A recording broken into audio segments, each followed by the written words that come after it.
What's up, everybody? What a great time to be doing this show, man. The Packers just lost. We're Bears fans, so we're extra hyped for this show, man. I'm Micah, man. Hey, this last weekend, I don't know what the fuck you were doing. If you didn't see Black Panther, Wakanda Forever, you was missing out. That movie was perfect.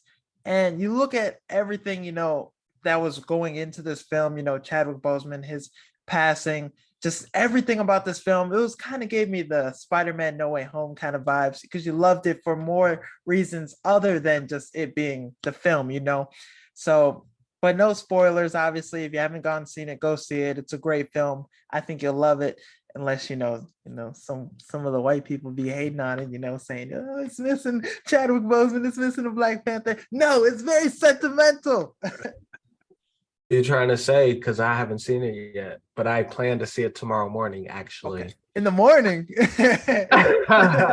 Gotta get in where you fit in, big dog. Okay, I hear you. Let me know what you think when you see it. All right, let us know in the comments what you think of the movie. And yeah, I'm excited to get the show kicked off.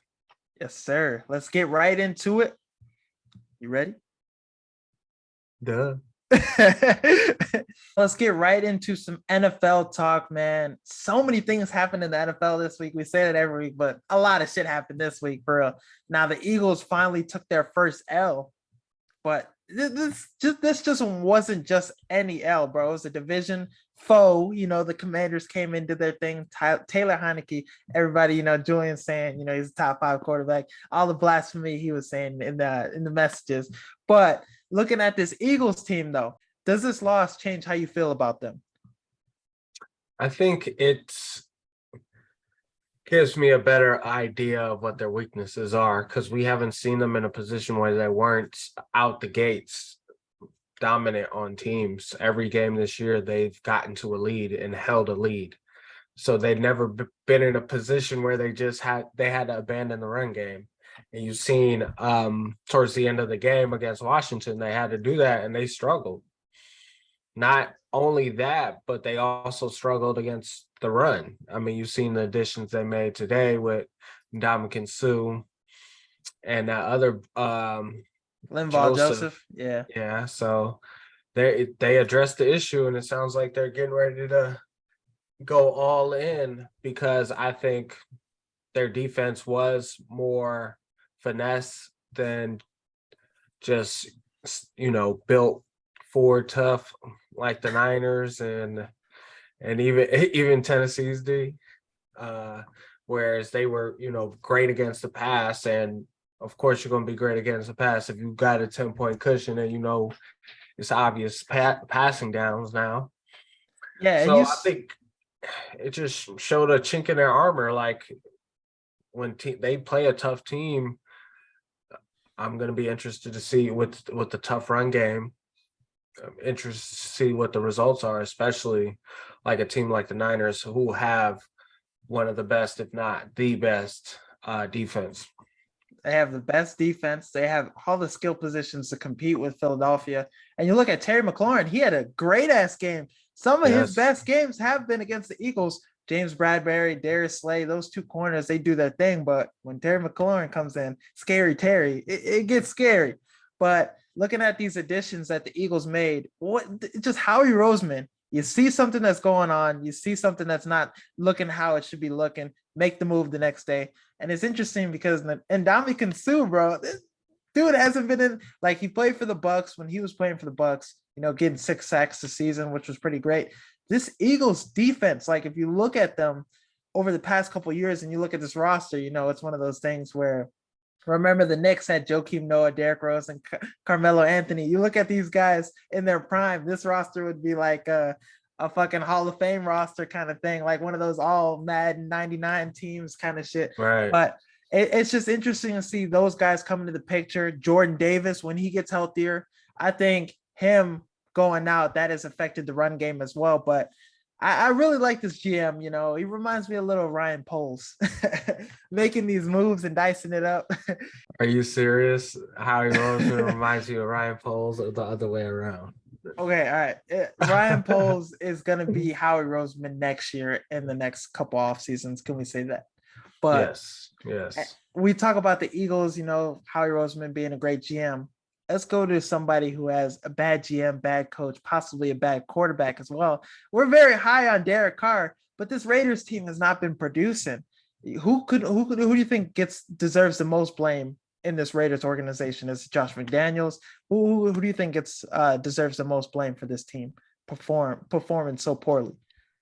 Yeah, I think anytime you lose as many one-score games as they have this year, it always is going to fall on the coaches. And we're starting to hear rumors he's already on the hot seat because they're another team that went all in free agency, went all in on their next coach after making the playoffs and being a play away from, making it to the second round against the, front the face of the AFC that year. So it's crazy to see what they were trajectory, and then they get the assets on D as well as at receiver, and then nothing. Now two of their best receivers are on IR, and that team is nowhere near as good as we thought they were, especially that defense.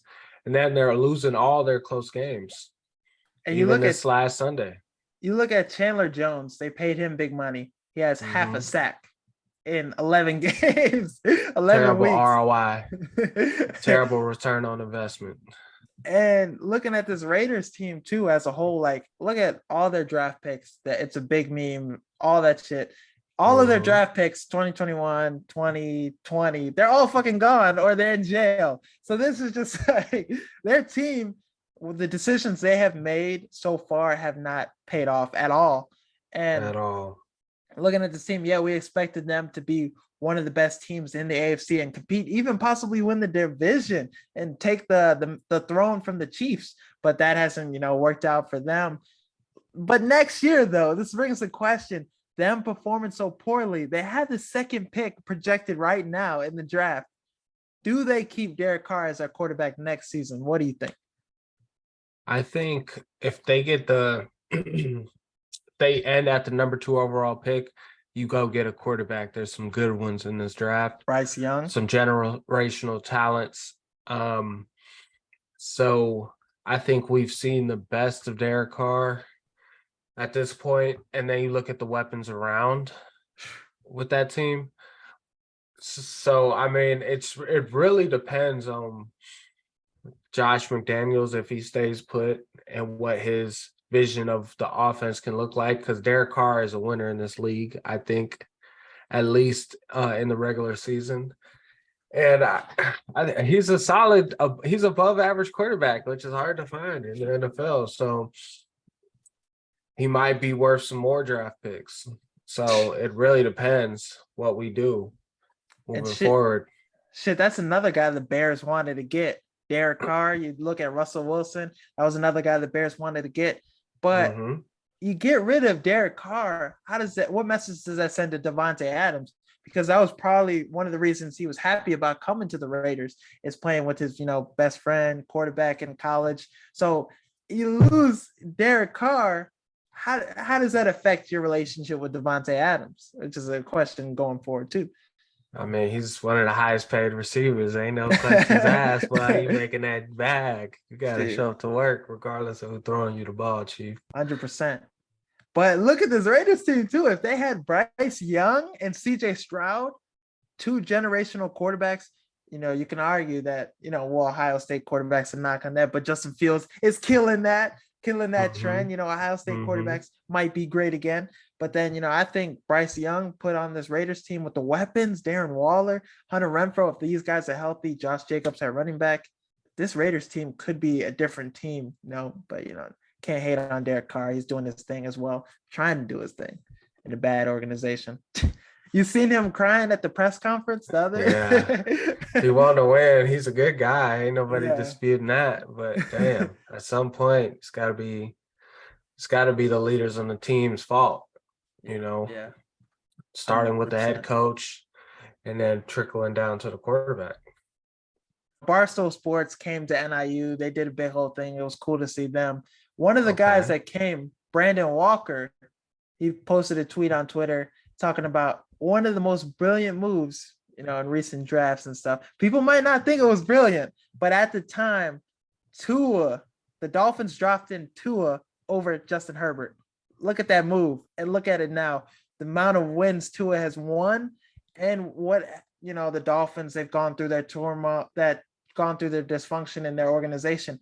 But looking at Tua, when he's at quarterback, he wins. The numbers he's putting up this year. The Dolphins are a contender now. The Chargers, they really aren't anymore with the injuries they have faced. Do you think the Dolphins won that draft decision, drafting Tua over Herbert? Man, that's a tough decision. I feel like it's too early to see, but I mean, they think Justin Herbert's the great white hope. And although his ceiling is as high as anyone's in this league, we haven't seen the success that we've needed. And I don't think it's his fault, especially this year with the injuries, but his coach ain't that good, in my opinion.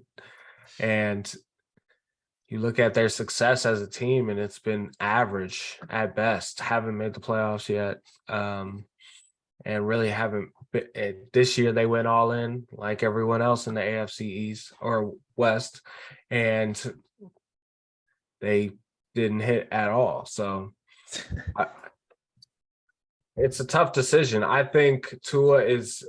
You would have thought a year ago it would have been a no-brainer at Justin Herbert, where Tua is arguably one of the best quarterbacks in the league right now. And touchdowns. You look at the system around him, the coaching staff, the weapons they've been able to surround him with, the play calling, the scheme, leveraging his strengths, and really going to get two of the fastest players in the NFL at receivers. So they really built this team around him. You thought the Chargers did the same. So I think the biggest difference is going to be the coaching, honestly. I think he needs a different coach. And you'll see him ascend to where he needs to be, because at this point, I'm still taking Justin Herbert. Okay, that's fair. But looking at, he needs a guy like Luke Getsy. He needs a guy like that, a magician with the play.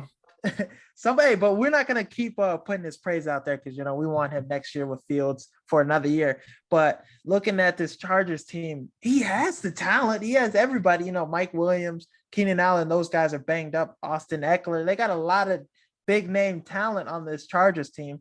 Another situation like the Raiders, like this team, we thought they were going to win the division. Who's to say, they're 5-4 right now, not going to kill them too early and knock them out the conversation. But this Chargers team, they haven't looked like what we thought they were going to be. And how much blame can we give to Justin Herbert, though? How much can we put on him? Because you put a lot of quarterbacks, a lot of the talented quarterbacks in the league on this Chargers team. And I think they are not 5-4. No. But I don't think we can give it to him. But at the same time, early this year or even last year, they've had opportunities to take the next level and they haven't. But I think it says more about his coach and the terrible decisions he makes, relying too much on analytics, which I'm not a big proponent of. I feel like it can inform you, and now you have more information to make a decision on, but it can also cripple you, and you just rely on it without really being in the moment, understanding what's at stake, what our defense has done up to this point, what our offense has done to this point, how much time is left, if best and worst case scenario. And if you can't do that with your motherfucking with your gut, with your heart on the line, then maybe not head coaching ain't for you. Maybe we should be coaching defense. And he's a defensive coach, but the defense has been looking like ass. And they went out and got Khalil Mack. They obviously have Joey Bosa. He's doing good. That they have the star power, they have the talent, and there's literally no excuse for how bad they've looked year over year to this point. And I think it's time for my man's job to get pulled, if I'm being honest. Because if he was black, they would have been yanked Anthony yanked his Lynn, the ass. coach before, he got yanked at the end of the year. Right. He didn't even get an opportunity to get to this point where with the talented roster. So, and he took him to the playoffs at one point. True. And you look at, the Chargers, how they've been looking. You give them the knock, you give them the excuse. Injuries have played a huge factor. JC Jackson's out for the year. They lost their tackle, the talented guy. Well, Rashawn Slater, they lost him for the year. So they lost guys, but they still have a really good deep roster still too. But it's when is it gonna give? I really think Justin Herbert doesn't deserve the praise until we see him put it into that action and actually get the wins, actually take the throne from Patrick Mahomes, win the division, do some of that kind of stuff. Then I think he'll deserve that top 5 conversation, because there's so many guys in this league that are talented, that they have proven themselves already. So I think putting them above guys like Lamar Jackson is insanity. I agree. And they held Lamar very accountable for his playoff resume, and we don't even have that from Justin Herbert. So and Zero playoff wins, zero playoff games.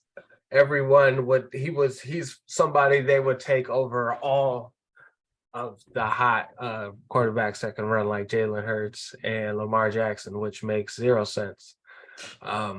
So I just find it funny how, we pick and choose who's the future of this league, although, the results are out there and it's overwhelmingly Lamar Jackson and Jalen Hurts. Let's switch over to our guy, Justin Fields, doing his thing, playing well again, 40 points in fantasy. Me and Jaden were talking about, I traded Lamar Jackson away for peanuts in one of my fantasy leagues. And I, gave the reins. I gave the keys to Justin Fields to take over, and hasn't disappointed. But looking at this Bears-Lions game, what was your reaction to this game? It was a heartbreaker, man. I know we want to get a high draft pick, but these losses, man, just that close, man. Yeah, it's heartbreaking when you're a fan living in the moment. But, as the GM, Poles had to make those tough decisions. We could have probably been competitive like we've been in years past and maybe snuck into a last spot. But what has that done but waste good talent? Yeah. You see teams go from fuck them picks to sell everything must go. And go from one extreme to the other. And I think that's how the best do it. So when, the Bears for so long have been middle of the pack team, when that literally makes 0 sense, because not only are you not winning or you don't have a chance to compete for a Super Bowl, but you don't have an opportunity to get top talent because you're not picking in the top 10 or top 5. Yeah. So we've been floating around this middle for so long. It's wasted away talents like Khalil Mack and some of these guys on the defense. And Poles realized that, and we sold what was of value that we could get more for. We flipped it with Claypool and some more assets for next year's draft. And next year we should have a shopping spree in free agency as well as in the draft. So, and we got to do it smartly too. We can't give money away like the Jags did, or even like, the Raiders. They gave away some money to Chandler Jones, some guys. And I think Poles, he's very smart with his decisions. He knows what he wants. He's going to do what, and even the draft picks we drafted this year, they've looking like they're paying off. I'd like to see a little more production for Dominique Robinson, but looking at Braxton Jones, can we complain about him? First year in the league, starting, had played against a really good talent this year, and he's held his own, I think.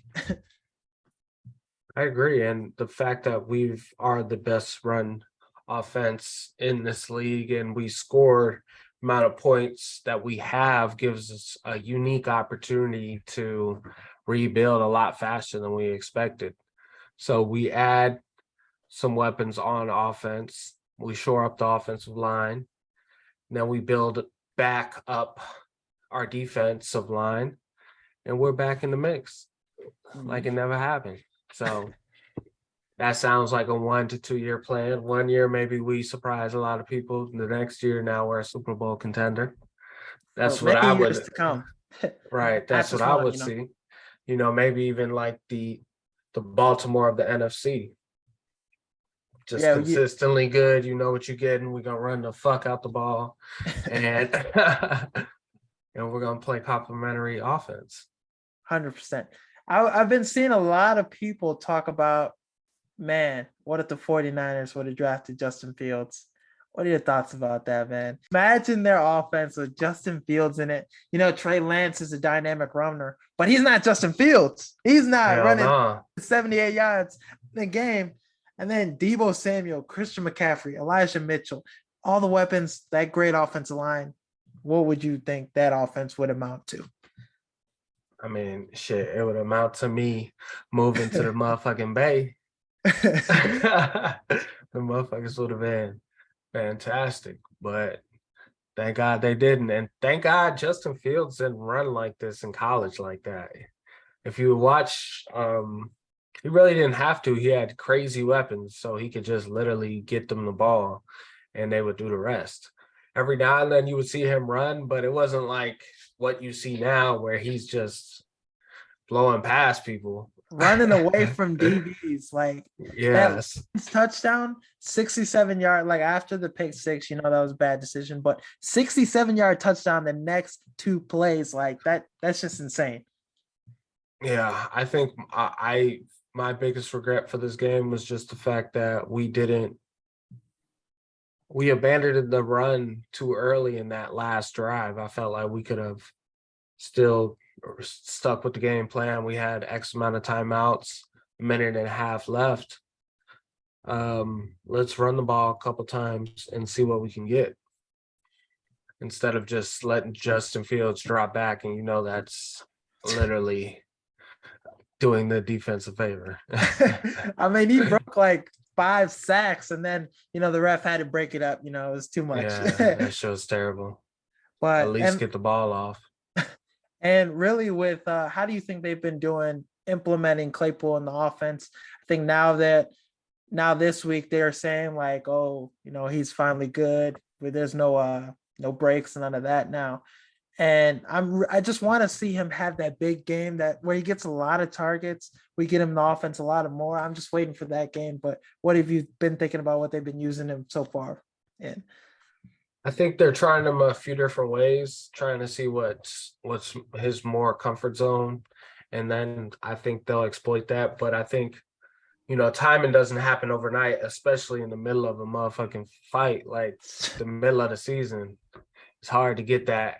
Reps are limited in practice. You practice less and less as the season goes on. So it's gonna be hard to get that time on task that you typically would get in the preseason going into the regular season. So it might take a couple games. It might not take until the start of next year until he gets super comfortable and in this offense. So that would be worth it whenever he gets comfortable. That's all that matters. Exactly. And the less he does this year, the less we got to pay him. True. We might not have to give him an extension and then.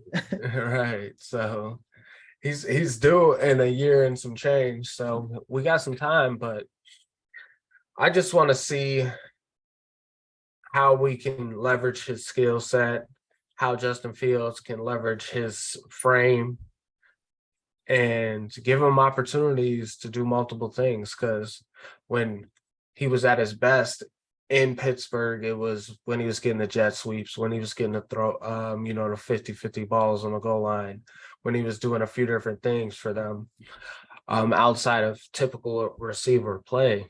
I think that's when he flourished. So I want to see him do those same things for us.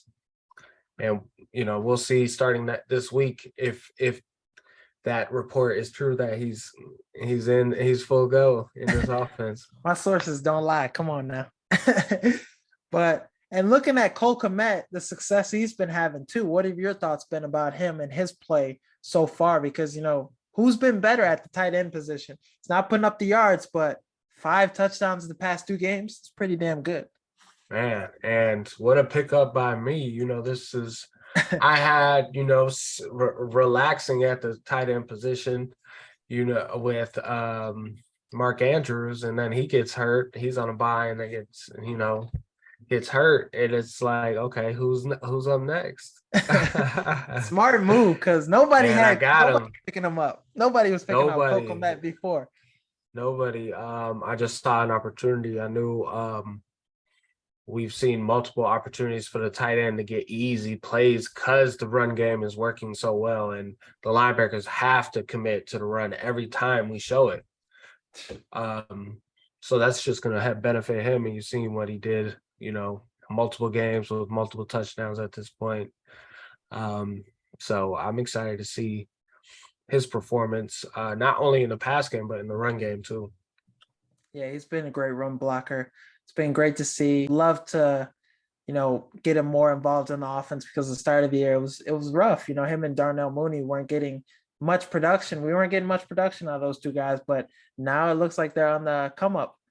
But let's switch over to the team, the Green Bay team, the Packers. Now 4-7 now after this Tennessee loss. What was your reaction to Thursday night football game tonight? I think we were bamboozled. The experts thought that, because Green Bay had this heroic comeback in a prime time slot against a great defense, that they were back this year. Even myself fell for this. I thought that they turned a corner. I thought they found magic in a bottle.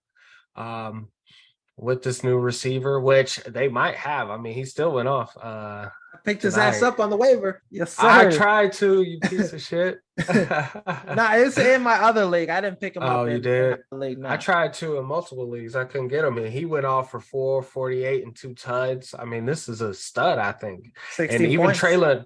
Treylon Burks is a guy people should be picking up. 7 catches for 111. Because he's finally healthy now. Right, he's a beast. He's a AJ Brown-esque type receiver, at least ceiling wise. So there's a lot of things I liked, but I think the biggest takeaway is, Green Bay is what they are. They are terrible against the run, although they did play well this game, but they just struggled on 1st and 3rd down, like all game. And then offensively, even though Aaron's been able to throw the ball well, they weren't able to run the ball at all on this team. So, which is what their strength is. And when you can't do that, you can't really take advantage of play action or those huge plays that they were able to generate against the Cowboys. Yeah, and it was tough to see this, team, struggle, run the ball. Aaron Jones, everybody's like, oh, they're going to come in and run the ball well. But this Tennessee Titans defense is very stout. That D-line is damn good. Jeffrey Simmons was very playing good tonight. He got a sack. Mario Edwards, Bears legend. He's on that defensive line too. He did his thing too. Man. Nico at Autry, Colts guy. This Titans team, they have some men up front. And you saw it today. Derrick Henry, him throwing that pop pass touchdown was cool to see too. Treylon Burks, Robert Woods, they had great production today. And Ryan Tannehill, he looked pretty damn good today. He shut down the noise, the Malik Willis talk, all that stuff. He shut that shit down quick. Yeah, and Green Bay struggled to defend the pass tonight. I don't know what it was, but they were in a lot of zone, and Tannehill was able to pick them apart for most of the evening, all but that one interception that he threw. So, yeah, he played really well. And the Packers are typically, one of those defenses that are really good against the pass, but not good against the run. So it was just shocking to see. But they committed heavily to the run. They had 7 guys at the line of scrimmage. So anytime you sell out that much, they they said, "Hey, Tannehill, you got to beat us." And I don't even think he did enough to win, but that their offense didn't help that defense at all, No. especially in the first half. And the Titans, they are a team that struggles with their receivers getting open, receivers doing much of anything. And tonight they balled out. So Derrick Henry, all everybody was to benefit from that. And I think they did a great job keeping the Packers off the field too. There were some long ass drives, that 18 play drive, even though they didn't get the first down on that 4th and short. But given the Packers, they trusted their defense, keeping them out there, and they got the ball right back and scored a touchdown right the next drive. So, this Titans team, they're very, they do everything right. They are a tough team. They play tough. They're very well coached, but I don't see them as a contender to make it for the Super Bowl. I think they're just going to get in the playoffs, and I think they're going to be one and done. Yeah, and I think this is the same Titans team we see year and year over and over again. Anytime you're going to play a team that can beat them on first down, they're going to win with a couple with a good pass rush. Because the reality is Tannehill is an above average quarterback. He's in that same category as the Derek Carrs, the Kirk Cousins, even the Kyler Murrays, these pretty solid quarterbacks, but he's not in that upper echelon or even A- at this point. He's like a B+. So whenever you have that at your best, most important position, it's hard to take it to the next level. But they've had multiple opportunities. I mean, they broke the sack record against the Bengals and still lost because Tannehill shit the bed after multiple opportunities. So this is it's the same song, just a different year at this point.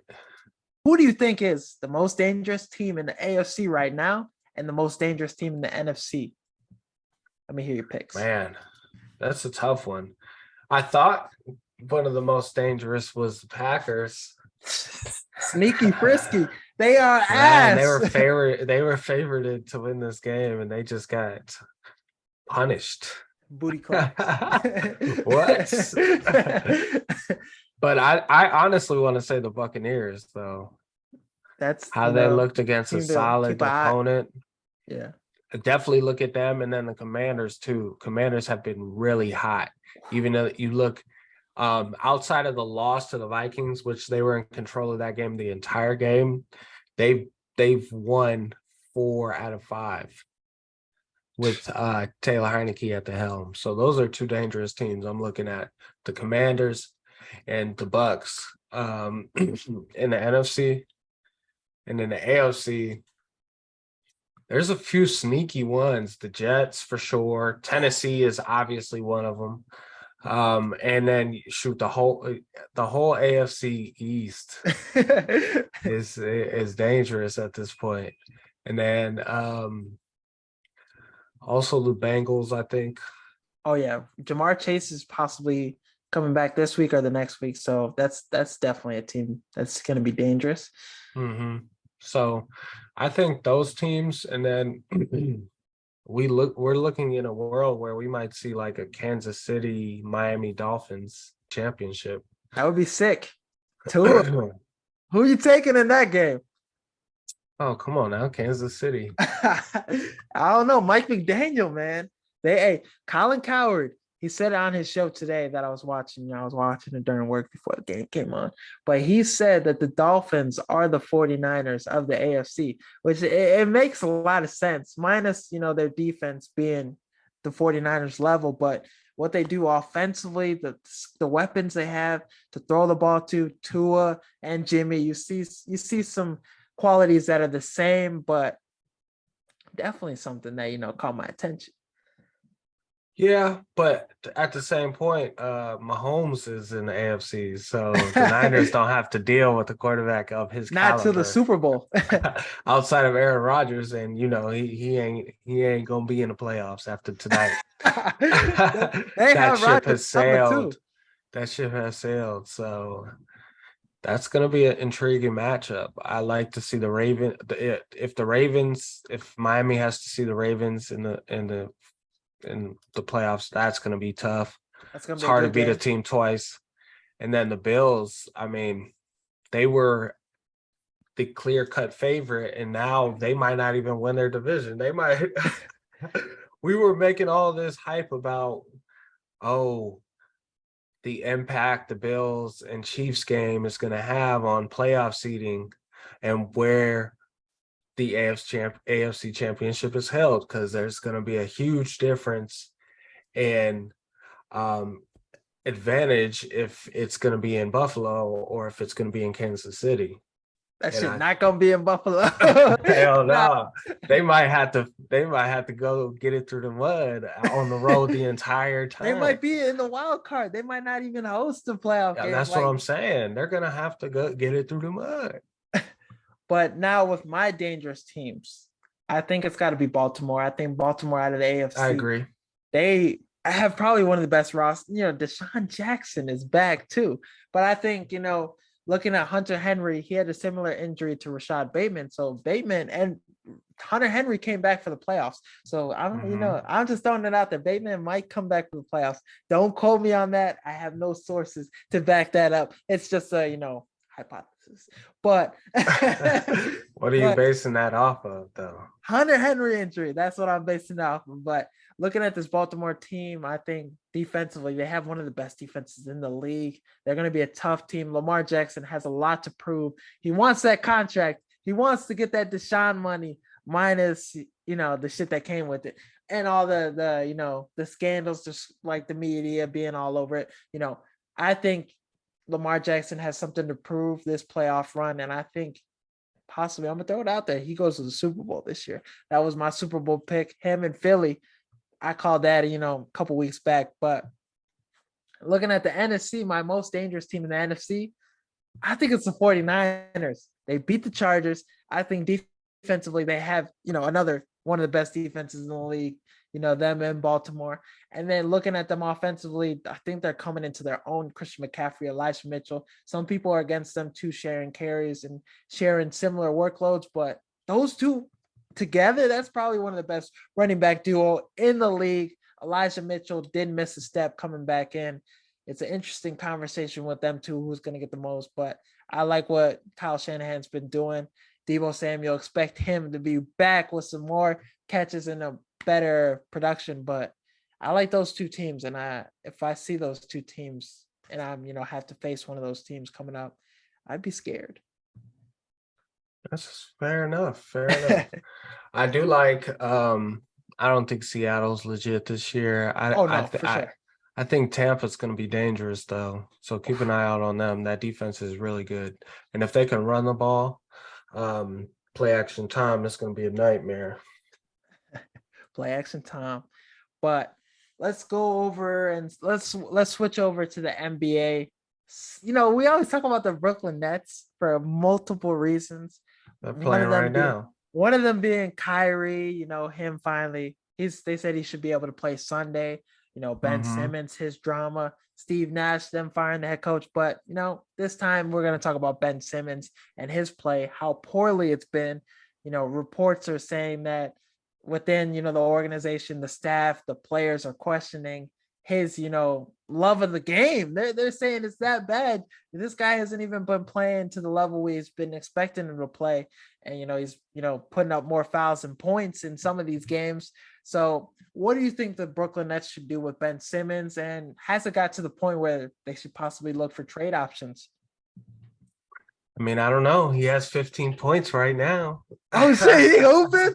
God damn it, Ben he's Simmons. 6 for 6 right now. We and did the 12 script boards before and the 7 game. assists. Damn it, Ben So Simmons.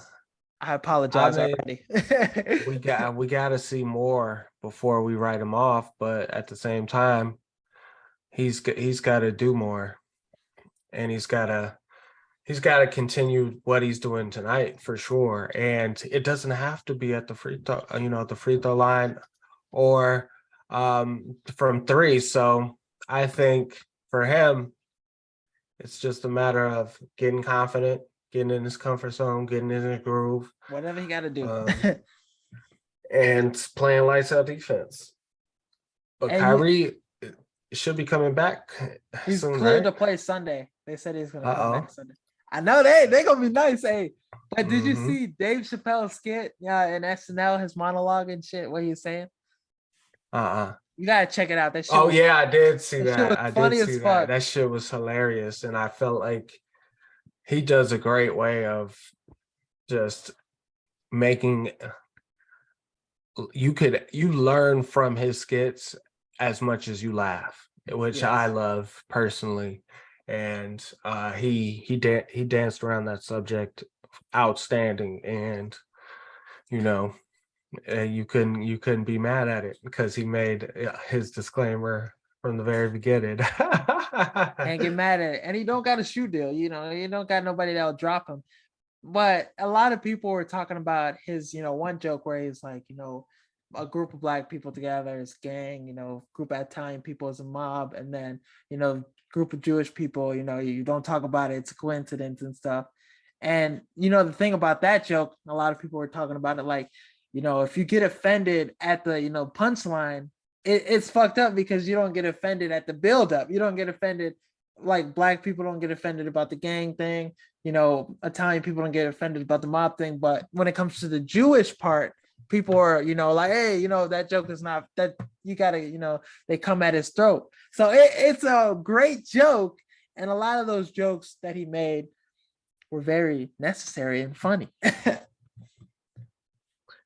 Yeah, I think, like I said before, he did an outstanding job. And I think he did it from a standpoint of, love for everyone involved. No, yeah, 100%. But back to the Ben Simmons drama and stuff. I'm hoping, he can continue this, night he's going on right now. Hopefully, he can make us, stop talking about him in a negative connotation, and we can get back to giving him his flowers and getting back to the player he was in Philly before, the pass up on the layup. The player, he was dominant. Like looking at him, those first couple years in Philly, one of the best defensive players in the league, offensively, great facilitator, dunking on everybody. The Philly played Brooklyn Nets in the playoffs, and him and Jared Dudley were going back and forth. Jared Dudley was talking shit to him. He put up like 34 the next night on Jared Dudley. Closed out the series without Embiid. So that's the type of Ben Simmons we want to see. So hopefully we can get back to that.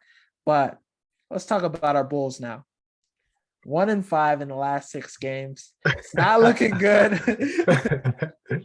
Not at all. They're not looking like the team we saw last year. Even without Lonzo, this team, DeMar DeRozan, MVP conversation, he was balling out. But we have a great team. We should be playing better than what we're playing right now. So does it make Billy Donovan's seat get a little hot? What do you think about that? Of course not. I don't even think we were in a position to make a real serious run this year, just with the setbacks Lonzo's had. Even Caruso, his performance he's been struggling, and I think we've played some very hard teams. You look at the Celtics, the Raptors, the Pelicans, the Nuggets. I mean, these are Tough all stretch. playoff teams. This is a tough stretch. You feel me? So it's not going to be easy by no stretch of the imagination. So you think Billy Donovan should, be able to calm down and relax, the Aaron Rodgers relax. Absolutely. I think it's just going to come down to us making it attractive for a free agent or finding a steal in the draft, because this year it doesn't look too promising.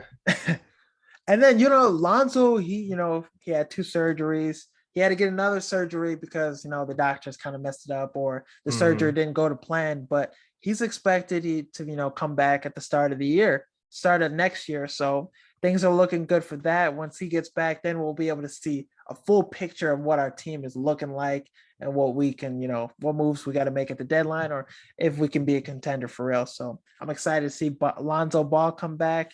Hopefully we can get back on the right track when the schedule eases up. Maybe we play the Thunder a couple games. We can get back on the right track. But one thing I wanted to get into too, who is your MVP prediction? This is gonna be tough. I think we're seeing some teams struggle early on. Even the Warriors are having setbacks. So man, that's gonna be a tough question. If I had to pick somebody, it's gonna be Luka, right? At this point, leading the league in scoring, um, taking his team to the next level. I got some And shooters over there too. yeah, so I think at this point it's a no-brainer with Luka. They are only 8-6, but it's still They'll early pick on. that up. But They'll have a how better record than much that. how much he matters to their success, I mean, is you can't equate to no one. So it's crazy. No, I think honestly, I want Joel Embiid to win MVP because he got robbed a couple times. Jokic won, Mm-hmm. back to back or whatever. But I think Embiid, he picks it up. The Sixers team, he's been putting up some great performances in the last couple games. 40 the other night. I think if the Sixers team is able to win a couple more games and get up to the level, James Harden's out for a month. So if Embiid can put together some great performances, but a name to keep an eye out on. Kevin Durant. This Brooklyn Nets picks it up a little. Kyrie, Ben Simmons is balling tonight, like we mentioned, making me eat my words or whatever. But if this Brooklyn Nets team is able to pick up things, get on the right track, Kevin Durant is a name to watch. He's got a lot to prove. He's been seeing everybody talk shit about him on Twitter and this Brooklyn Nets team. Say if they get shit going, I think that's a name to keep an eye out on. If I had to bet and I had to pick, probably be Luka. Because Luka's playing at another level, playing at looking at this Mavericks team that went far in the playoffs, went to the Western Conference Finals last year, and with Jason Kidd at the coach, I think Christian Wood, Tim Hardaway, all the weapons he has around him, I'm talking NFL talk weapons, but all the shooters around him, I think Luka has a great shot to win. But let's get into hot take of the week. You ready? I got a great hot take. I think Jacoby Brissett is not a terrible quarterback, but this Browns team, they are expecting their franchise guy in 2 weeks. I think they pick up their play this week. Njoku comes back this week, hopefully. And I think this Browns team defensively, they shut down Josh Allen. This Bills team is coming off a dramatic loss against the Vikings. So they could be a little shaken up from that. So I think the Cleveland Browns, they win this week. They win against the Bucks next week. They get 2 straight dubs. Deshaun Watson comes back and plays against the Houston Texans. And this Browns team gets on a run. They make the playoffs. Deshaun Watson kills all the noise about the scandals, all that stuff. I'm not gonna go too deep into that, because that's some serious shit. But I think the Cleveland Browns, they make a run, they get into the playoffs, and Deshaun Watson has a great stretch of games before the playoffs, and this Browns team is back. What are your thoughts? You think the Bills are gonna win? They're gonna lose 3 in a row? You've seen crazier things. Josh Allen is dealing with a baseball injury on his elbow. Is it like a PCL injury or something? That's true. I mean, the Browns do have a pretty good pass rush, so Great run game. I guess we'll find out, huh? If I was a betting man, I am a You'd betting be broke. Man. If I was a betting man, I am a betting man at heart. But I just need the moolah, the money. I need a bookie too. We want to bet legally, and we want to follow the law. But if I were to put some money on it, I would put money on the Browns winning this week. Money line, of course. We don't do the over and all that shit, plus and minuses. But yeah, like I said, Browns are gonna make the playoffs. Deshaun Watson's gonna come back into 2 straight dubs. They're gonna beat the Bills. They're gonna beat the Bucks, and then looking at Houston, it's gonna be a magical game. Deshaun Watson against the Texans. But what do you got for us for closing remarks? And that's really it, It's coming to the wire. I think for me, a closing remark is this USC UCLA showdown that Yes, is sir. coming up in a couple days. I think this is going to be a huge game and could have some playoff ramifications for one individual team. And So it's sad to see was it Travis Dye, the running back for yeah, that was USC, sad. him going down, season ending injury, because that dude, he's nice, but he never Mm-hmm. wears gloves, but he's nice. Very, very. And his swag is on zero. But but I hate to have guys like that have injuries. I don't think it's gonna have as much of an impact on the field, but it's gonna have a huge impact in that locker room. But he's still gonna be there. Mm, for So sure. I think he's gonna still be there, and I think they're gonna rally around that injury, trying to make something happen. But damn, their defense is horrible. They be getting their ass bust. They be blowing teams out, and they'll cover early, and then slowly, like, the team will get back in the game because their defense can't stop a damn thing. So It's this is tough the to type see. of shit we see. But that is definitely some shit you saw at Oklahoma too. So Hmm. with him coming in at the head coach Lincoln Riley coming in at USC, no surprise there. But looking at injuries in the NFL, my closing remarks is NFL. I hope you've been paying attention to all the NFL players on Twitter via social media, them posting their thoughts on the league converting to turf. No, converting from turf to grass fields because we want our players to have the best fields and Yes. minimize injuries, because at the end of the day, you minimize injuries, more people are engaged in these games, because a lot of these teams, they lose their best players and stuff. That affects viewership or whatever. But looking at too, like, you think these soccer games, the World Cups come into SoFi and they're changing the stadium into grass, the field into grass instead of Really. turf. But the NFL is not doing that for their players. So it brings a huge argument. I think, Goodell, that is something they need to change possibly into the next season. That's something we need to see immediately happen. Absolutely. I mean, I, for one, struggle with the injuries, and a lot of it had to do with the constant friction you have playing on turf fields. I mean, the grass there's less give and there's less of a cushion when you fall on that motherfucker too. So Turf toe too. There it's ain't not no the turf toe in ideal grass. it's not the ideal turf, but from a business perspective, that shit is cheap as fuck compared to grass, and maintenance wise. From a cost perspective, it literally makes 0 cents not to have it. But for the player safety, which that should be way more important than your bottom line. But we've seen in the past with the NFL, that's not always the case. So But yeah, 100% NFL, you need to do better. But that's all we got for the show today, man. Hopefully for our next episode, we can be a little happier with the Bears dub. Justin Fields putting out more fantasy points. Who right. knows? But like I said, we'll have another episode for you guys after Tuesday, possibly right after Monday Night Football. So we'll bring you more content. There'll be more TikTok posts, more IG reels, more shit produced in everywhere. My fantasy heroes, my biggest losers, all that stuff, all that content's pushing forward. Thank you guys for watching. Thank you guys for listening. And as always, peace.